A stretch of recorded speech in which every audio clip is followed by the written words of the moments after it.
SSC ও সমমান পরীক্ষায় একজন শিক্ষার্থীও পাশ করতে পারেনি এমন শিক্ষা প্রতিষ্ঠান বছরের ব্যবধানে বেড়েছে দ্বিগুণেরও বেশি। গত বছরের ১৩৪টি থেকে এবার এই প্রতিষ্ঠানের সংখ্যা ৩১২টি। ওইসব প্রতিষ্ঠান সংশ্লিষ্টরা এর নানা কারণ দেখালেও আন্তঃশিক্ষা বোর্ড বলছে এর আসল কারণ অনুসন্ধানে শিগগিরই মাঠে নামছেন তারা। বিশেষজ্ঞরা বলছেন এসব প্রতিষ্ঠান নিয়ে এখনই ভাবতে হবে সরকারকে। চুয়াডাঙ্গার দামুড়ছড়া উপজেলার কুড়ালগাছি দাখিল মাদ্রাসা।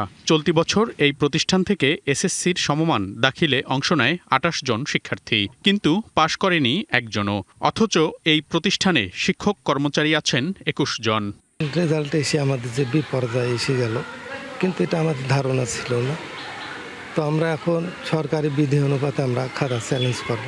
এই প্রতিষ্ঠানগুলোর শিক্ষার ব্যবস্থা বা শিক্ষার অবস্থার উন্নতি করার জন্য আমরা তদন্ত সাপেক্ষে পরবর্তীতে কার্যকর ব্যবস্থা গ্রহণ করব।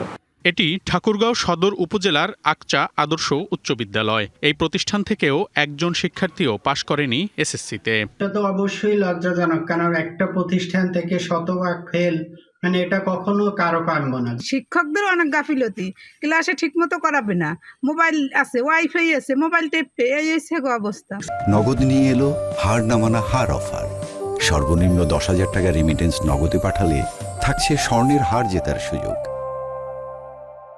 ছাত্রছাত্রী যদি না থাকে তাহলে তাদের প্রতি মনোযোগটা আমার মনে হয় খুব কম থাকে। শুধু এই কয়েকটি শিক্ষা প্রতিষ্ঠানই নয়, চলতি বছর এসএসসি ও সমমান পরীক্ষায় কোনো শিক্ষার্থী পাশ করেনি এমন প্রতিষ্ঠানের সংখ্যা ৩১২টি। এর মধ্যে সবচেয়ে বেশি মাদ্রাসা শিক্ষা বোর্ডে ২২৬টি, কারিগরি শিক্ষা বোর্ডে ২৯টি আর সাধারণ ৯টি শিক্ষা বোর্ডে ৫৭টি। আন্তঃশিক্ষা বোর্ড বলছে শূন্য পাশের শিক্ষা প্রতিষ্ঠানগুলো নিয়ে দ্রুত পর্যালোচনা শুরু করছে তারা।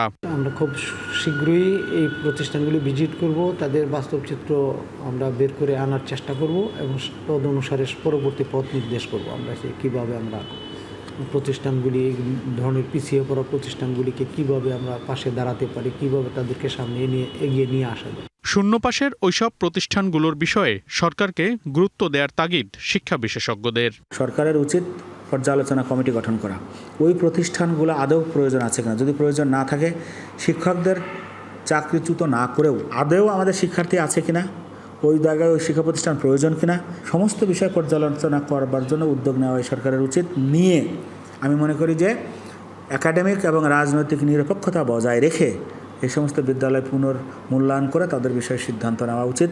২০২৫ সালে শূন্যপাশ প্রতিষ্ঠানের সংখ্যা ছিল ১৩৪টি। বছরের ব্যবধানে দ্বিগুণেরও বেশি বাড়ল শূন্যপাশের প্রতিষ্ঠানের সংখ্যা। মনিরুল সোহাগ, ডিবিসি নিউজ, ঢাকা।